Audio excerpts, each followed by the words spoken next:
que estamos Sí. citando, ¿no?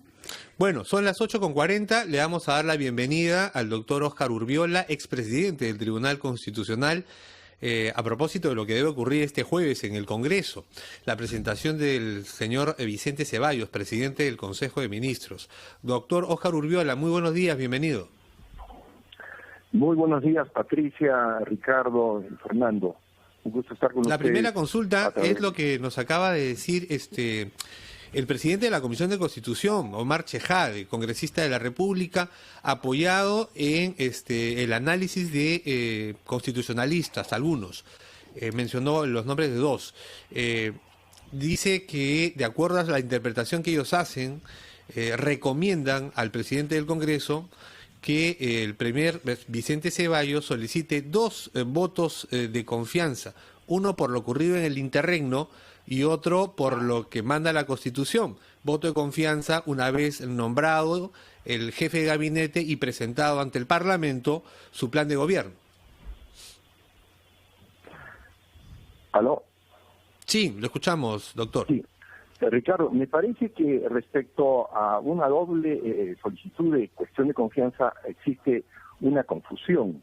Y creo que para analizar esta situación es importante entender el contenido del artículo 130 y del 135. El 130 establece en cierta forma normas para la presentación del presidente del Consejo de Ministros. Cuando este es nombrado y juramentado, se le da un plazo de 30 días para poder preparar sus planes de gobierno y las acciones que pretende desarrollar y que las pone a consideración del Congreso. En esta situación de disolución del Congreso, luego agregado las dificultades para la instalación del Congreso complementario y agregado a esto la pandemia, no se ha podido cumplir. Esa es una norma, una regla, pero en el fondo contiene un principio, que es el que regula las relaciones entre el poder legislativo y el poder ejecutivo, que se caracterizan por una colaboración. Si bien es cierto, nosotros tenemos un sistema democrático de división de poderes, esto no es autarquía, es colaboración. Por lo tanto, el Ejecutivo necesita la colaboración del Legislativo para poder ejecutar los actos de gobierno. No podemos considerar de manera aislada. De tal manera que la circunstancia de que este plazo no se ha podido cumplir por estas circunstancias, creo que resulta ser accesorio. En concreto, ¿no se necesitarían estas dos votaciones? ¿Es una interpretación demasiado, no sé, pegada a la regla o demasiado zafada de la realidad? No, Patricia, déjeme terminar. Sí, porque no nos está quedando claro. ¿Cuál es el contenido? No, es que todavía no he terminado, Patricia.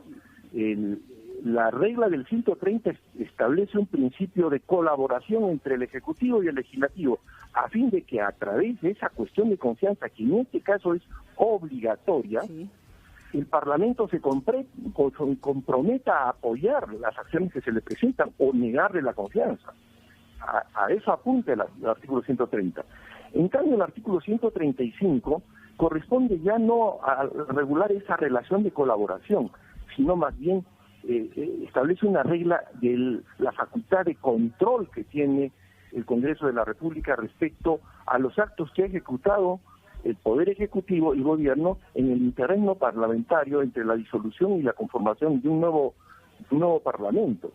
Eso corresponde a la facultad de control. Y aquí hay una mala interpretación. La cuestión de confianza en ese caso no es obligatoria, porque en el artículo 135 el Congreso podría censurar, pero si no se le ha pedido la cuestión de confianza, no tiene por qué negar una cuestión de confianza que no se le ha pedido. El presidente del Consejo de Ministros podría asistir, para efectos del artículo 135, a exponer todo lo que ha hecho en el interregno y no pedir cuestión de confianza. De acuerdo, pero aparentemente lo podría hacer. Aparentemente la cuestión de confianza, suponemos que por un tema de convivencia se va a dar. La pregunta es, ¿dos votaciones? Además de que se va a hacer un voto de confianza que usted considera que ni siquiera es necesario, ¿dos votaciones? En la medida en que el presidente del Consejo de Ministros, respecto al cumplimiento del artículo 135, que es dar cuenta de los actos de gobierno en el terreno, plantee como cuestión de confianza, claro, es evidente. Si plantea una cuestión de confianza, tendría que someterse a votación. Pero no es obligatorio que el presidente del Consejo de Ministros plantee cuestión de confianza respecto a los actos que ha ejecutado en el interregno. Podría no hacerlo. Podría darse el caso, por ejemplo, de que el presidente del Congreso, luego del debate, vea de que hay la intención de dejar sin efecto una serie de decretos de urgencia que son necesarios. Podría decir, hago cuestión de confianza respecto a la vigencia de estos decretos de urgencia que los considero necesarios para lograr tales objetivos. Esa sería una cuestión de confianza, pero hay que tener en cuenta, Patricia, Ricardo, Fernando, que la cuestión de confianza es una herramienta que le da la Constitución al Ejecutivo. No la puede manejar a libre albedrío el Parlamento Nacional, solo en el caso del artículo 130, que sí es obligatoria. ¿Por qué? Porque en el fondo el artículo 130 establece la obligación de celebrar una especie de pacto entre el Ejecutivo y el Legislativo para conducir un programa de gobierno con una determinada finalidad. Esa es la razón. Bueno, la verdad que tampoco nos quedó tan claro, porque si es que esa es la finalidad y para este Ejecutivo, este gabinete no fue refrendado por ningún Congreso, por las razones que ya sabemos, ¿cuál es el problema de que este Congreso apruebe lo que el gabinete Ceballos está planteando? A pesar de que... Patricia, lo que le estoy explicando es el principio que contiene el artículo 130. Bueno, señor Pero Urbiola. apliquemos el principio, doctor Urbiola, y díganos, ¿se tiene que proceder a 2 votos de confianza en el pleno de mañana o no es necesario?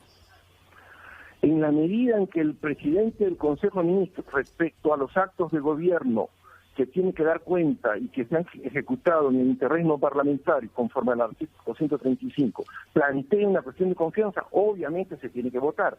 Si no la plantea, 2 veces. ¿Una dos o dos? veces. Esa es la pregunta, porque muchos constitucionalistas señalan que la segunda votación es absolutamente innecesaria. Esa es innecesaria si no la plantea el presidente del Consejo. No, de pero Ministros. Es innecesaria. el Consejo puede plantear una votación, pero ¿por qué doble? Esa es la pregunta. No, perdón, Patricia, me estoy malinterpretando. Yo no digo de que en la segunda, en el artículo 135, necesariamente se tiene que votar una cuestión de confianza. No me malinterprete. No lo estamos malinterpretando. Lo que pasa es que nos estamos poniendo en el supuesto, doctor Urbiola, y por eso nos cuesta entender de que sí se va a pedir una cuestión de confianza, y la duda era sobre si eso, imaginemos que sí, se pide. ¿Eso merece una votación o 2?